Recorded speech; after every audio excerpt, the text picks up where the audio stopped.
आज हम लोग सुनने वाले अध्याय 4 ज्ञान कर्म संन्यास योग। श्री भगवान बोले, मैंने इस अविनाशी योग को सूर्य से कहा था।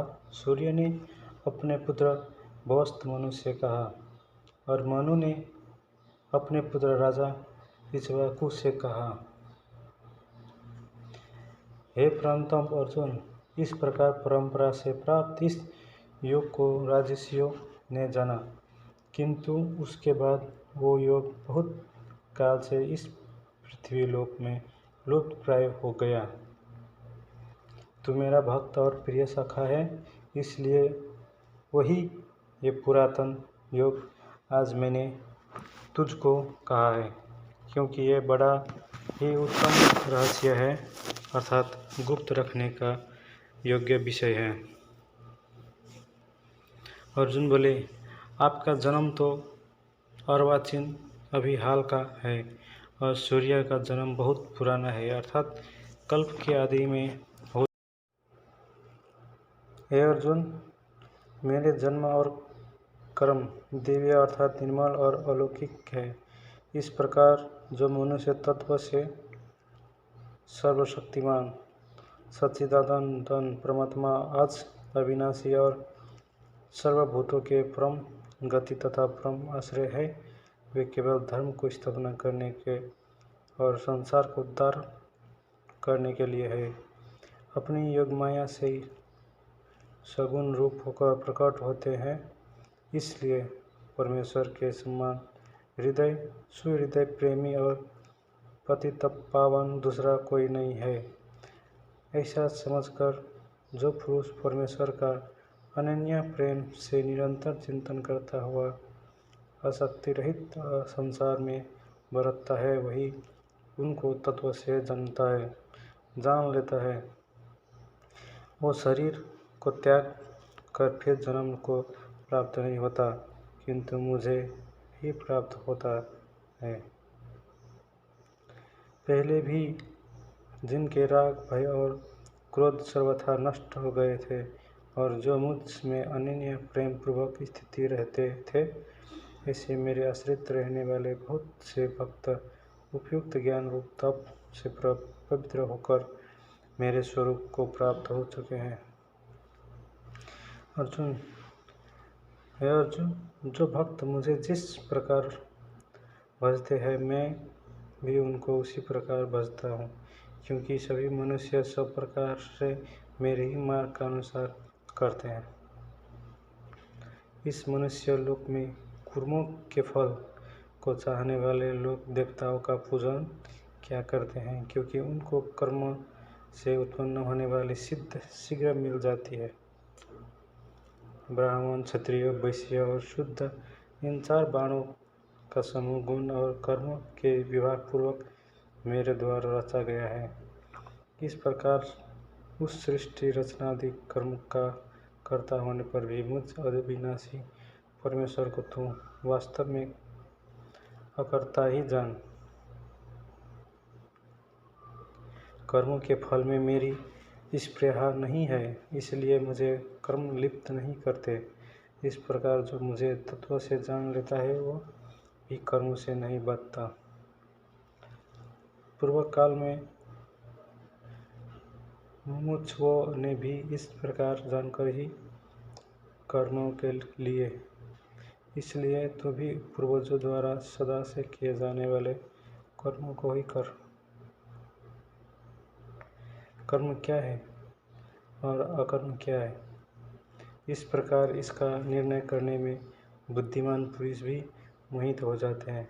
इसलिए वो कर्मत्व मैं तुझे भली भांति समझा कर कहूँगा, जिसे जानकर तू अशुभ से अर्थात कर्म बंधन से मुक्त हो जाएगा।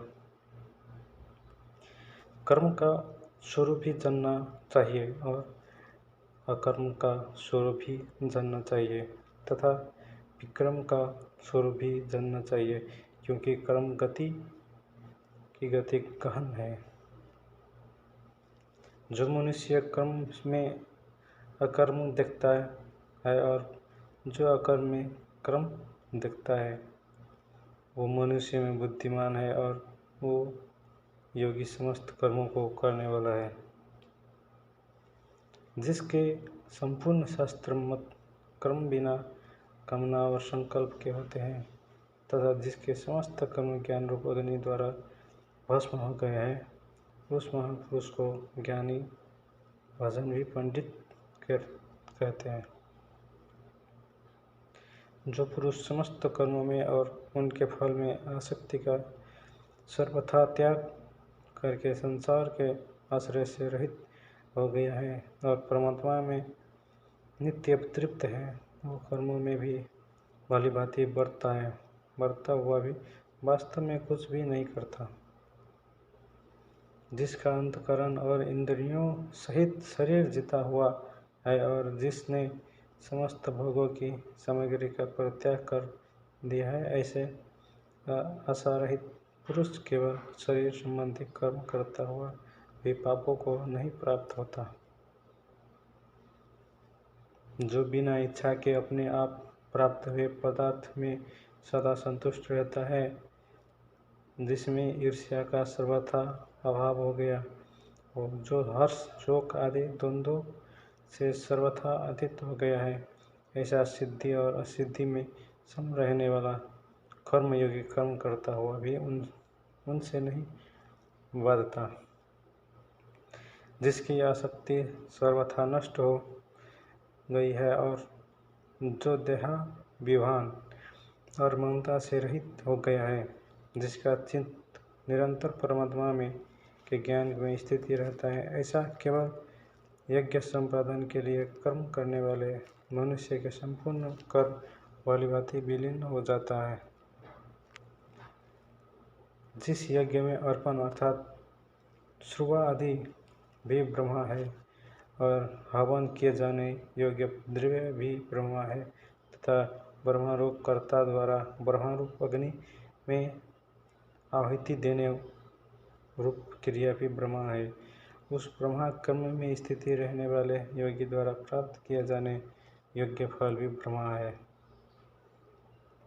दूसरे योगीजन देवताओं के पुनर्जन्म रूप यज्ञ का ही भली भांति अनुष्ठान किया करते हैं और अन्य योगीजन परम ब्रह्मा परमात्मा रूप अग्नि में अभेद दर्शन रूप यज्ञ द्वारा ही आत्मरूप यज्ञ का हवन किया करते हैं। अन्य योगीजन श्रुत आदि समस्त इंद्रियों को संयम रूप अग्नियों को में हवन किया करते हैं और दूसरे योगी लोग शब्दादि समस्त विषयों को इंद्रिय रूप अग्नियों दूसरे योगीजन इंद्रियों की संपूर्ण क्रियाओं और प्राणों की समस्त क्रियाओं को ज्ञान से प्रकाशित आत्मा संयम योग रूप अग्नि में हवन किया करते हैं। कई पुरुष द्रव्य संबंधी यज्ञ करने वाले हैं, कितने ही तपस्या रूप यज्ञ करने वाले हैं तथा दूसरे कितने ही योग्य रूप यज्ञ करने वाले हैं, कितने ही अहिंसावादी तीक्ष्ण व्रतों से युक्त यत्नशील पुरुष स्वाध्याय रूप ज्ञान यज्ञ करने वाले हैं। दूसरे कितने ही योगीजन अपमान वायु में प्राण वायु को हवन करते हैं, वैसे ही अन्य योगीजन प्राण वायु में अपमान वायु को हवन करते हैं तथा अन्य कितने ही नियमित आहार करने वाले प्राणायाम परायण पुरुष प्राण और अपमान की गति को रोककर प्राणों में ही हवन किया करते हैं। ये सभी साधक यज्ञ द्वारा पापों का नाश कर देने वाले हैं और यज्ञ को जानने वाले हैं। एक कुरुश्रेष्ठ अर्जुन, यज्ञ से बचे हुए अमृत का अनुभव करने वाले योगीजन सनातन ब्रह्मा परमात्मा को प्राप्त होते हैं और यज्ञ न करने वाले पुरुष के लिए तो ये मनुष्य लोग भी सुखदायी नहीं है, फिर परलोक कैसे सुखदायी हो सकता है। इसी प्रकार और भी बहुत तरह के यज्ञ विधि की वाणी में विस्तार से कहे गए हैं, उन सब को तू मन, इंद्रिय और शरीर की क्रिया द्वारा संपन्न होने वाले जान। इस प्रकार तत्व से जानकर उनमें उनके अनुष्ठान द्वारा तो कर्म बंधन से सर्वथा मुक्त हो जाएगा।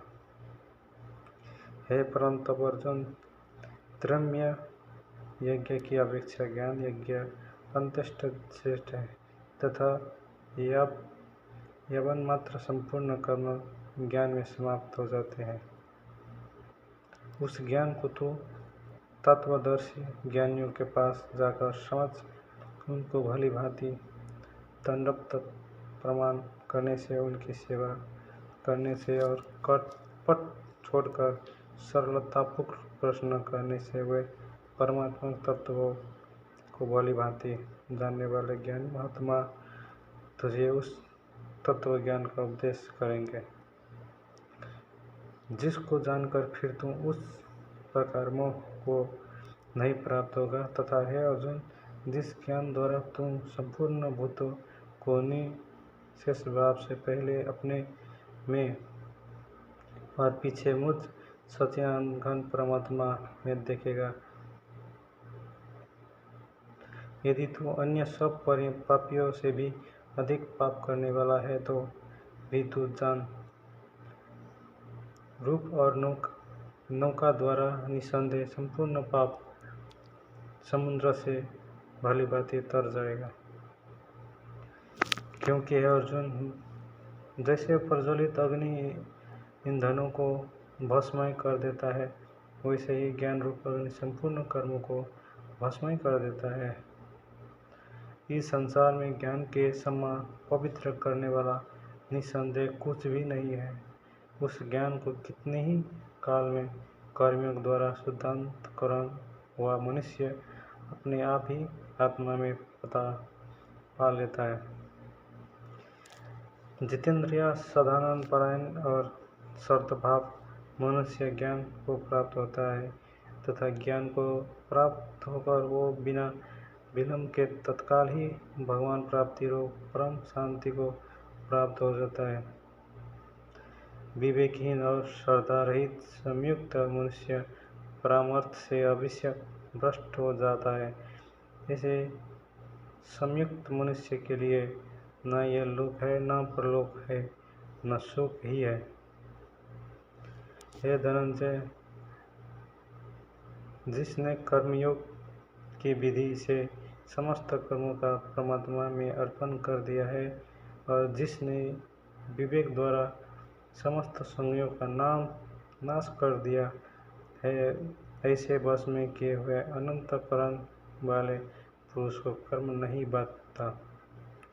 इसलिए भरतवंशी अर्जुन, तू हृदय में स्थित इस अज्ञान जनित अपनी ससाई का विवेक ज्ञान रूप तलवार द्वारा छेदन करके शास्त्र रूप कर्म युग में स्थिति हो जा और युद्ध के लिए खड़ा हो जा।